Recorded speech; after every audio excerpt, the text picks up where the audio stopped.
कई साल पहले की बात है। एक दोपहर एक गरीब लड़का घर घर जाकर सामान बेच रहा था। उसकी यही दिनचर्या थी।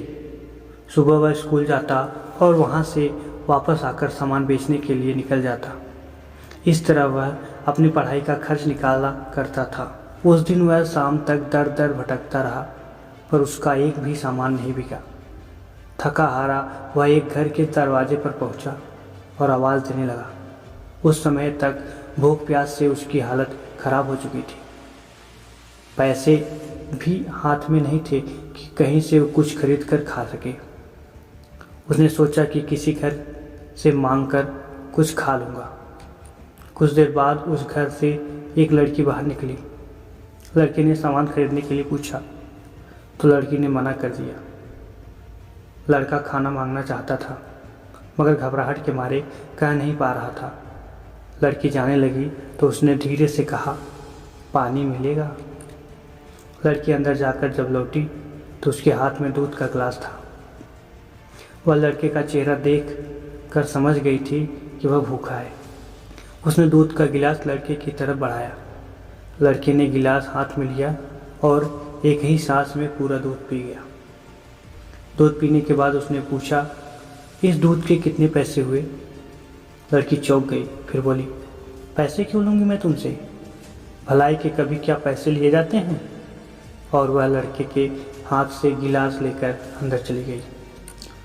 लड़का वहाँ से चला गया तो ईश्वर के प्रति उसका विश्वास और भी बढ़ गया। उसे लगने लगा कि दुनिया में अब भी इंसानियत बाकी है। उसे इस घटना ने एक अच्छा इंसान बनने की प्रेरणा दी। कई साल बीत गए।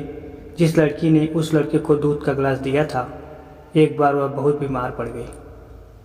उसे शहर के अस्पताल में भर्ती कराया गया। उसकी हालत बिगड़ती जा रही थी। तब शहर के नामी डॉक्टर हावर्ड केली को बुलाया गया। डॉक्टर हावर्ड केली जब अस्पताल पहुँचे और उस लड़की को देखा तो एक धुंधली याद उनके जहन में आ गई। एक लड़की जिसने एक दोपहर एक गरीब लड़के को दूध का गिलास दिया था, वह लड़का अब बड़ा होकर डॉक्टर बन गया था, डॉक्टर हावर्ड केली। उन्होंने उस लड़की को बचाने की भरपूर कोशिश की। उन्होंने उसका ऑपरेशन किया और ऑपरेशन के बाद लड़की की सेहत में सुधार होने लगा। कुछ दिनों में वह पूरी तरह से ठीक हो गई। जब उसके अस्पताल से डिस्चार्ज होने का वक्त आया तो वह और उसके माता पिता बहुत परेशान थे कि अस्पताल का लंबा चौड़ा बिल कैसे चुकाएंगे। बिल उनको एक लिफाफे में दिया गया। जब उन्होंने लिफाफा खोला तो उसमें एक कागज़ की पर्ची थी जिस पर बिल की रकम लिखी हुई थी। साथ ही लिखा था, इस बिल को एक गिलास दूध के द्वारा चुकाया जा चुका है। लड़की ने आंखों में आंसू भरकर ईश्वर का धन्यवाद दिया। उसकी भी भगवान और इंसानियत के प्रति आस्था बढ़ गई। दोस्तों, इस कहानी से हमें ये सीख मिलती है कि अच्छे कर्मों का फल देर से ही मिलता है, लेकिन ज़रूर मिलता है। अतः निस्वार्थ भाव से सदा अच्छे कर्म करने चाहिए। ईश्वर पर भरोसा रहे और इंसानियत पर भी।